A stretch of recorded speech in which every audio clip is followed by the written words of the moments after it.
નમસ્કાર મિત્રો, આજે આપણે અયોધ્યા રામ મંદિર વિશે અગત્યના ફેક્ટ વિશે ચર્ચા કરીશું. તો શરૂઆત કરીએ. અયોધ્યાને બીજા કયા નામથી ઓળખવામાં આવે છે? તો જવાબ આવશે સાકેત નગરી. નેક્સ્ટ, રામ મંદિરના કુલ સ્તંભોની સંખ્યા જણાવો. તો મતલબ રામ મંદિરમાં કુલ કેટલા પિલર છે? તો જવાબ આવશે 392 પિલર. હવે જો ગેટ પૂછાય તો 44 ગેટ, અને રામ મંદિરમાં ટોટલ કેટલી સીડીઓ છે? તો જવાબ આવશે 32 સીડી. રામ મંદિરના વાસ્તુકારનું નામ જણાવો. જવાબ આવશે ચંદ્રકાંત સોમપુરા તથા તેમના 2 પુત્ર નિખિલ તથા આશીષ સોમપુરા, જે તેમને સહયોગ આપી રહ્યા છે. ચંદ્રકાંત સોમપુરા જેઓ છેલ્લી 16 પેઢીથી મંદિરના બાંધકામમાં જોડાયેલા છે. રામ મંદિરનું નિર્માણ કઈ કંપની કરી રહી છે? તો જવાબ આવશે L&T, કે જેનું પૂરું નામ થશે લાર્સન એન્ડ ટુબ્રો. રામ મંદિર બનાવવામાં અંદાજિત કેટલો ખર્ચ લાગશે? તો જવાબ આવશે 1800 કરોડ. કેટલા? 1800 કરોડ રૂપિયા. રામ મંદિર કુલ કેટલા માળનું બનાવવામાં આવેલ છે? તો જવાબ આવશે 3 માળનું. રામ મંદિર 3 માળનું બનાવવામાં આવશે. રામ મંદિરનું ભૂમિપૂજન ક્યારે કરવામાં આવ્યું હતું? અથવા પૂછાય શિલાન્યાસ ક્યારે કરવામાં આવ્યો? તો જવાબ આવશે 5 ઓગસ્ટ 2020ના રોજ. અયોધ્યાના ઇતિહાસની સાક્ષી તરીકે કઈ નદી રહેલી છે? તો જવાબ આવશે સરયુ નદી. અથવા પૂછાય કે અયોધ્યા કઈ નદીના કિનારે આવેલું છે? તો જવાબ આવશે સરયુ નદીના કિનારે. અયોધ્યા કયા રાજ્યમાં આવેલું છે? દરેક મિત્રો કોમેન્ટ બોક્સમાં જવાબ આપજો. શું તમને ખબર છે અયોધ્યા કયા રાજ્યમાં આવેલું છે? જો ખબર હોય તો પ્લીઝ કોમેન્ટ બોક્સમાં જવાબ આપજો. શ્રીરામ જન્મભૂમિનો શિલાન્યાસ કોના દ્વારા કરવામાં આવ્યો હતો? તો જવાબ આવશે વડાપ્રધાન શ્રી નરેન્દ્રભાઈ મોદી દ્વારા. વર્ષ 2018 પહેલા ઉત્તર પ્રદેશના અયોધ્યા જિલ્લાનું નામ શું હતું? તો જવાબ આવશે ફૈજાબાદ. જો મિત્રો ચેનલ પર નવા હોવ તો પ્લીઝ ચેનલને સબસ્ક્રાઈબ કરી લેજો. રામ મંદિરની ઊંચાઈ કેટલી રાખવામાં આવી છે? તો જવાબ આવશે 161 ફૂટ. પહેલાં 141 ફૂટ નક્કી કરવામાં આવ્યું હતું, જે વધારીને અત્યારે 161 ફૂટનું બનાવવામાં આવશે. અયોધ્યા મામલે મુસ્લિમ પક્ષના મુખ્ય વકીલનું નામ શું હતું?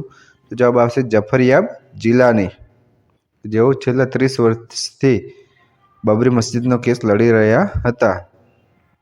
રામ મંદિરના લગાવવામાં આવેલ તાળાનું વજન કેટલું હશે? તો જવાબ આવશે 400 કિલોગ્રામ. તમે અહીંયા ફોટામાં જોઈ શકો છો મોટું તાળું, કે જે 400 કિલોગ્રામનું છે. રામ મંદિરમાં લગાવવામાં આવેલ ઘંટડીનું અથવા ઘંટનું વજન કેટલું છે? તો જવાબ આવશે 613 કિલોગ્રામ. રામ મંદિરની પૂર્વથી પશ્ચિમ લંબાઈ કેટલી રાખવામાં આવી છે? 380 ફૂટ. પહેલાં 360 ફૂટ નક્કી કરવામાં આવી હતી, જે વધારીને 380 ફૂટ વર્તમાનમાં છે. અને રામ મંદિરની પહોળાઈ પૂછાય તો જવાબ આવશે 235 ફૂટથી વધારીને 250 ફૂટ, એટલે કે વર્તમાનમાં 250 ફૂટ પહોળાઈ રાખવામાં આવેલી છે. રામ મંદિરનું નિર્માણ કઈ સંસ્થા કરાવી રહી છે? તો જવાબ આવશે શ્રીરામ જન્મભૂમિ તીર્થ ક્ષેત્ર. અયોધ્યા રામ મંદિર વિવાદની સુનવાઈ કુલ કેટલા દિવસ ચાલેલી? તો જવાબ આવશે 40 દિવસ સુધી. અયોધ્યા રામ મંદિર કઈ સ્થાપત્ય શૈલીમાં બનાવવામાં આવેલ છે? તો જવાબ આવશે નાગર શૈલી. હવે નાગર શૈલીના મંદિર આપણે જોઈ શકીએ છીએ, અહીંયા શિખરો હોય આ રીતે, જે આપણે મૂળ ગુજરાતમાં પણ લગભગ દરેક જગ્યાએ નાગર શૈલીનો જ ઉપયોગ થાય છે. રામ મંદિરના મુખ્ય પૂજારીનું નામ જણાવો. તો જવાબ આવશે સત્યેન્દ્ર દાસ, જે મુખ્ય પૂજારી છે. અને રામ મંદિર ટ્રસ્ટના અધ્યક્ષનું નામ પૂછાય તો જવાબ આવશે મહંત નૃત્ય ગોપાલદાસ. અયોધ્યા વિવાદ કુલ કેટલા વર્ષ સુધી ચાલ્યો? તો જવાબ આવશે 30 વર્ષ 8 મહિના અને 27 દિવસ. કેટલા? 30 વર્ષ 8 મહિના અને 27 દિવસ. રામ મંદિરમાં કુલ કેટલા મંડપ હશે? તો જવાબ આવશે 5 મંડપ. કયા 5 મંડપ? નૃત્ય મંડપ, સભા મંડપ, રંગ મંડપ, પ્રાર્થના મંડપ અને કીર્તન મંડપ. આ જોઈ શકો છો આપણે ફોટામાં. રામલલ્લાની પ્રાણ પ્રતિષ્ઠા કઈ તારીખે કરવામાં આવશે? તો જવાબ આવશે 22 જાન્યુઆરી 2024ના રોજ. ક્યારે કરવામાં આવશે? 22 જાન્યુઆરી 2024ના રોજ. રામલલ્લાની પ્રાણ પ્રતિષ્ઠાનું મુહૂર્ત કુલ કેટલા સમયનું છે?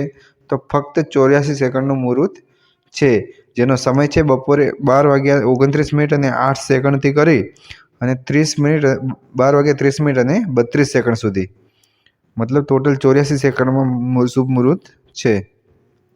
રામલલ્લાની મૂર્તિ કોણે તૈયાર કરી છે?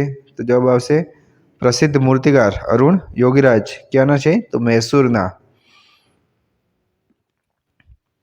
ગુજરાતથી અયોધ્યા મોકલેલી અગરબત્તીની કુલ લંબાઈ કેટલી છે? તો જવાબ આવશે 108 ફૂટ, કે જેવું 45 દિવસ સતત ચાલુ રહેશે અને જેનું વજન છે 3500 કિલોગ્રામ તથા 10 થી 15 કિલોમીટરના એરિયામાં તેની સુગંધ ફેલાશે. અયોધ્યા વિવાદમાં સુપ્રીમ કોર્ટે પોતાનો અંતિમ ફેસલો ક્યારે સંભળાયો હતો? તો જવાબ આવશે 9 નવેમ્બર 2019ના રોજ. ક્યારે અંતિમ ફેસલો આપ્યો? 9 નવેમ્બર 2019. બાબરી મસ્જિદ ક્યારે બનાવવામાં આવી હતી? તો જવાબ આવશે 1528માં.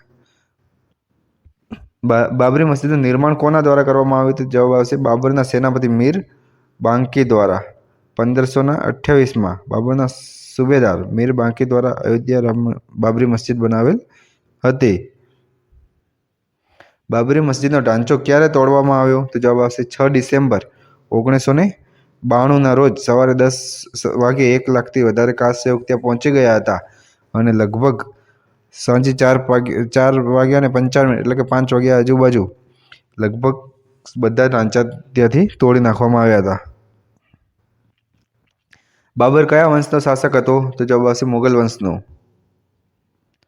1992માં બાબરી મસ્જિદ તોડી તે વખતે ઉત્તર પ્રદેશના મુખ્યમંત્રી કોણ હતા? તો જવાબ આવશે કલ્યાણસિંહ. કોણ હતું મુખ્યમંત્રી? કલ્યાણસિંહ. 1992માં બાબરી મસ્જિદ તોડી તે વખતે ઉત્તર પ્રદેશના રાજ્યપાલનું નામ પૂછાય તો જવાબ આવશે બી સત્યનારાયણ રેડ્ડી. શું નામ છે? બી સત્યનારાયણ રેડ્ડી. જો મિત્રો ચેનલ પર નવા તો પ્લીઝ સબસ્ક્રાઇબ કરી લેજો. 1992માં બાબરી મસ્જિદ તોડી તે વખતે ભારતના વડાપ્રધાન કોણ હતા? તો જવાબ આવશે પીવી નરસિંહ રાવ. શું કોણ હતું? પીવી નરસિંહ રાવ. વાત કરીએ 1992માં બાબરી મસ્જિદ તોડી તે વખતે ભારતના રાષ્ટ્રપતિ, તો તે કોણ હતું? ડૉક્ટર શંકરદયાળ શર્મા. કોણ હતું? શંકરદયાળ શર્મા. ઉત્તર પ્રદેશના વર્તમાન મુખ્યમંત્રીનું નામ શું છે? કોમેન્ટ બોક્સમાં પ્લીઝ મિત્રો જવાબ આપજો.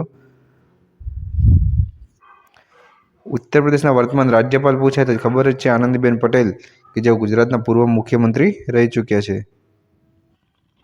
રામ મંદિરનું કુલ ક્ષેત્રફળ કેટલું છે? અથવા રામ મંદિર કુલ કેટલામાં એરિયામાં બનાવવામાં આવશે? તો જવાબ આવશે 107 એકરમાં. રામ મંદિરનું સૌ પ્રથમવાર ભૂમિપૂજન ક્યારે અને કોના દ્વારા કરવામાં આવ્યું હતું? તો જવાબ આવશે 9 નવેમ્બર 1989. કોના દ્વારા? 9 નવેમ્બર 1989ના રોજ દલિત સમાજના કામેશ્વર ચોપાલ દ્વારા સૌ પ્રથમવાર ભૂમિપૂજન કરવામાં આવ્યું હતું. અયોધ્યામાં કેટલી જમીનનો વિવાદ હતો? ટોટલ જમીન હતી 2.77 એકર. તે જમીનમાં વિવાદ હતો. અયોધ્યા વિવાદમાં 2.77 એકરને બદલે મુસ્લિમ પક્ષને કેટલી જમીન આપવામાં આવી? તો જવાબ આવશે 5 એકર.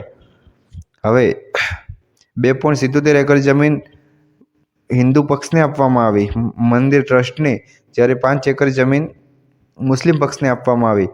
તે સુપ્રીમ કોર્ટે બંધારણના આર્ટિકલ 142 મુજબ ચુકાદો આપેલ. હવે 142 શું છે?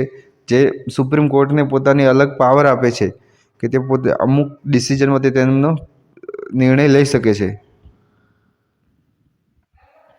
સુપ્રીમ કોર્ટ દ્વારા અયોધ્યાનો ચુકાદો કેટલા પાનામાં આવેલ? તો જવાબ આવશે 1045 પાનામાં. કેટલા? 1045 પાના. રામ મંદિર નિર્માણ માટે કુલ કેટલા સમય લાગશે? તો લગભગ 3.5 વર્ષ અથવા 3.5 વર્ષ. રામ મંદિર માટે પથ્થર ક્યાંથી લાવવામાં આવશે? તો જવાબ આવશે રાજસ્થાન. રાજસ્થાનમાં કઈ જગ્યાએથી? રાજસ્થાનના બંસી પહાડપુર ખાતેથી. અને જે પથ્થરનું નામ છે બલુઆ પથ્થર. કયો પથ્થર છે? બલુઆ પથ્થર. હવે રામ મંદિરમાં શાલિગ્રામ પથ્થર ક્યાંથી લાવવામાં આવશે? તો જવાબ આવશે નેપાળથી, કે જે આવી ગયો છે. અને તે જ શાલિગ્રામ પથ્થરમાંથી ભગવાન રામ તથા સીતાજીની ભવ્ય મૂર્તિઓ બનાવવામાં આવશે. રામ મંદિરમાં કુલ કેટલા દરવાજા હશે? તો જવાબ આવશે 44 દરવાજા. જે 44 દરવાજા પૈકી 14 દરવાજાને સોનાની પરતથી જડવામાં આવશે. સુપ્રીમ કોર્ટ દ્વારા કઈ સંસ્થાના રિપોર્ટના આધારે રામ મંદિરનો ચુકાદો આપ્યો હતો? તો જવાબ આવશે ભારતીય પુરાતત્વ સર્વેક્ષણ અથવા આર્કિટેક્ચરોલોજી સર્વે ઓફ ઇન્ડિયા. સુપ્રીમ કોર્ટ દ્વારા કયા ધાર્મિક પુસ્તકોનો પુરાવા તરીકે ઉપયોગ કરવામાં આવ્યો હતો? તો જવાબ આવશે વાલ્મીકી રામાયણ તથા સ્કંદ પુરાણનો. અયોધ્યા વિવાદમાં કુલ કેટલા જજોની બેન્ચ દ્વારા ફેસલો આપવામાં આવ્યો હતો? તો જવાબ આવશે 5 જજોની. આ 5 જજોના ફોટા જોઈ શકીએ છીએ અને જો 5 જજોના નામ પૂછાય તો સૌપ્રથમ આવશે ન્યાયમૂર્તિ રંજન ગોગોઈ, ચીફ જસ્ટિસ હતા તે વખતે. તે સિવાય ન્યાયાધીશ ડીવાય ચંદ્રચૂડ, એસ એ બોબડે, અશોક ભૂષણ તથા અબ્દુલ નાઝીર. હવે ધારો કે પરીક્ષામાં પૂછાય કે રામ મંદિરના ચુકાદામાં એકમાત્ર મુસ્લિમ જજનું નામ જણાવો, તો જવાબ આવશે અબ્દુલ નઝીર. અથવા રામ મંદિરનો જે વખતે ચુકાદો આવ્યો તે વખતે મુખ્ય ન્યાયાધીશ કોણ હતો? તો જવાબ આવશે રંજન ગોગોઈ. રામ મંદિર મુદ્દે સૌપ્રથમ સાંપ્રદાયિક હિંસા થઈ ઈસવીસન 1853માં. તો તે વખતે અવધના નવાબ કોણ હતા? તો જવાબ આવશે વાજિદ અલી શાહ. તો થેન્ક યુ વિદ્યાર્થી મિત્રો. જો ચેનલ પર નવા તો પ્લીઝ સબસ્ક્રાઈબ કરી લેજો. ધન્યવાદ.